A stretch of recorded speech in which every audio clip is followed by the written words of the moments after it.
Web series story presence Miami blues. इस कहानी की शुरुआत होती है फ्रेडरिक जूनियर से। वो प्लेन में कहीं से ट्रैवल करके आ रहा है। उसे अपने आप को जूनियर कहलवाना पसंद है। जब वो एयरपोर्ट पर था तब यहाँ से उसने कुछ सामान चुराया। इन सब के बाद हम देखते हैं कि यहाँ एक शख्स जो कि रिलीजियस ऑर्गेनाइजेशन इस्कॉन का मेंबर है, वो जूनियर से बात करने की कोशिश करता है। वो अपना नाम रविंद्र बताते हुए पूछता है, तुम्हारा नाम क्या है?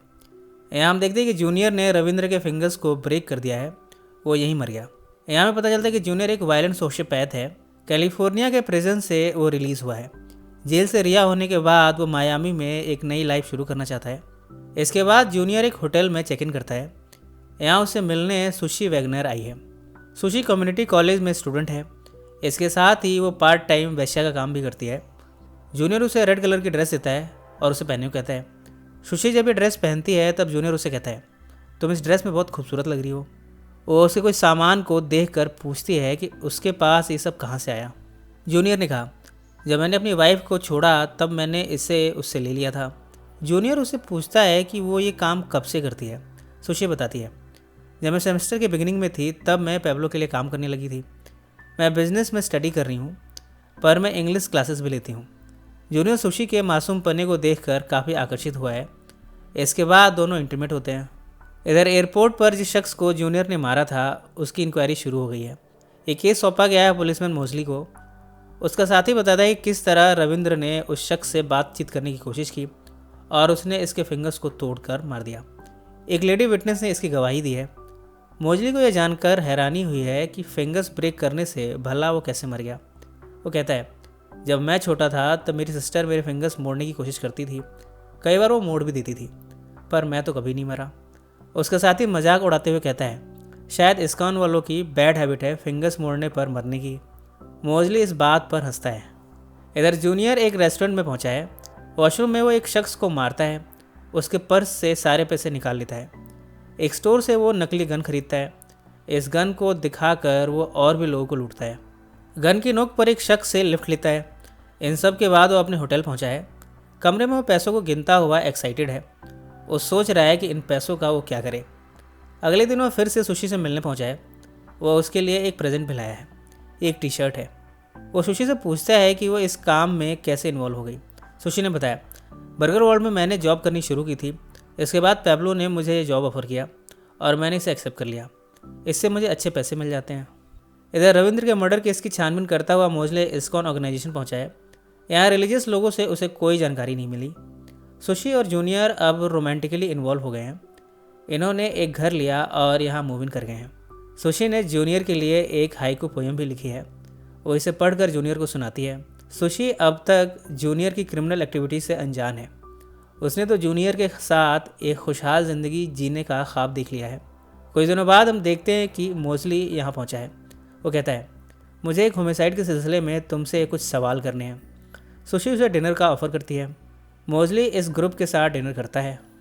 यहाँ बातों बातों में वो इस बात का इशारा करता है कि उसे जूनियर पर शक है। मोजली को इस बात का शक है कि जूनियर पास्ट में जेल जा चुका है। उसने कहा, तुम्हें कुछ दिन बाद पुलिस लाइनअप में आना होगा। हमारे पास कुछ विटनेस हैं जिन्होंने एयरपोर्ट पर होमिसाइड को देखा था। अगर वो तुम्हें पहचान लेते हैं तो तुम्हें जेल जाना होगा। मोजली के जाने के बाद जूनियर और सुशी हम बिस्तर होते हैं। अगली सुबह सुशी को फ़ोन आया है। ये फ़ोन पैब्लो का है। वो बताता है कि पुलिस ने उसे भी इंक्वायरी की है। सुशी ने जूनियर से कहा, तुम्हारी वजह से पैब्लो भी फंस गया है। पुलिस उसे भी परेशान कर रही है। इसके बाद हम देखते हैं जूनियर मोजली के एड्रेस पर पहुंचा है। वो उस पर अटैक करता है। यहाँ वो उसके गन, बैज और डेंचर्स को चुरा लेता है। उसके पर्स में जितने भी पैसे हैं उन्हें लिए वो यहाँ से चला जाता है। कुछ दिनों बाद जब सुशी बात ले रही थी तब वो एक और हाइकू पोएम लिखती है। इस दौरान जूनियर नियर बाई अपार्टमेंट में ब्रेक इन करता है। वो एक IMI डेजर्ट ईगल हैंडगन को चुराता है। इसके साथ ही कुछ कॉइन कलेक्शन और पोक चॉप्स को चुराता है। जब वो चोरी कर रहा है तब वो बड़े लाउडली अपने हाइकू को गाता है। इस हाइकू का टाइटल है ब्रेकिंग एंटरिंग। इसके बाद जूनियर अक्सर अंधेरे और सुनसान जगहों पर जाता है। कई बार तो बेखौफ वो स्ट्रीट्स में भी रॉबरी करता है। वो बैच को दिखाता है, लोगों से ब्राइब मांगता है।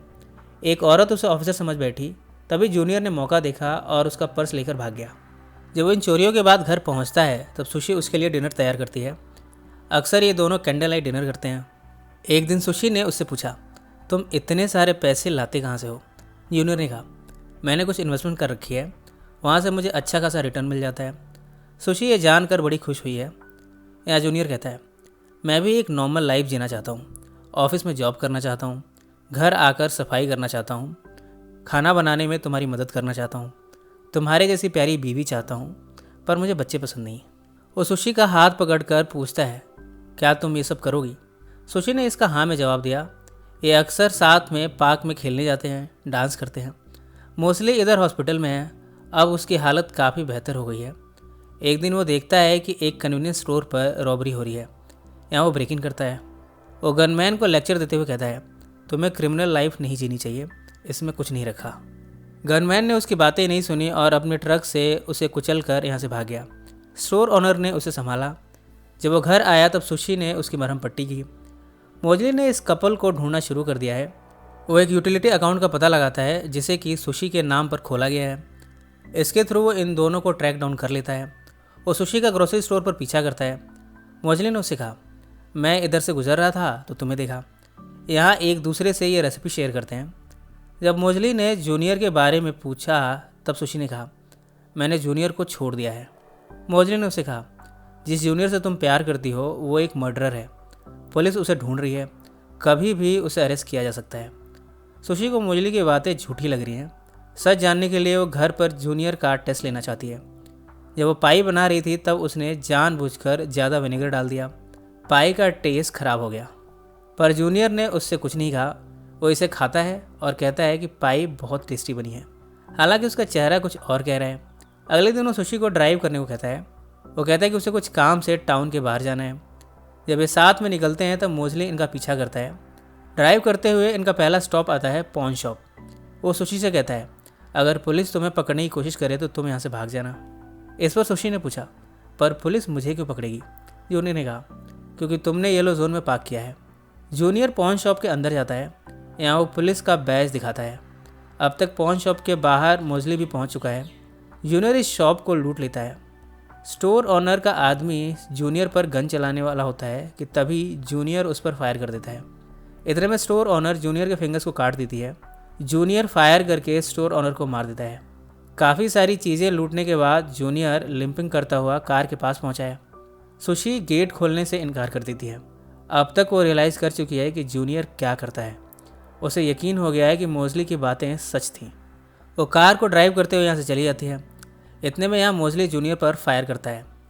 जूनियर भागता है। मोजली उसका पीछा करता है। जूनियर भागता हुआ अपने घर पहुँचा है। तभी मोजली गन लिए यहाँ पहुँचा। जूनियर कहता है, मैं सरेंडर नहीं करूँगा, चाहे हो तो तुम मुझे मार दो। वो अपनी गन निकालने को ही था कि मोजली ने उस पर गन चला दी। जूनियर यहीं मर गया। मरने से पहले वो मोजली से कहता है, देखना सुशी तुम्हें छोड़ेगी नहीं। थोड़े टाइम में यहाँ सुशी पहुँची है। वह यहाँ जूनियर को मरा हुआ पाती है।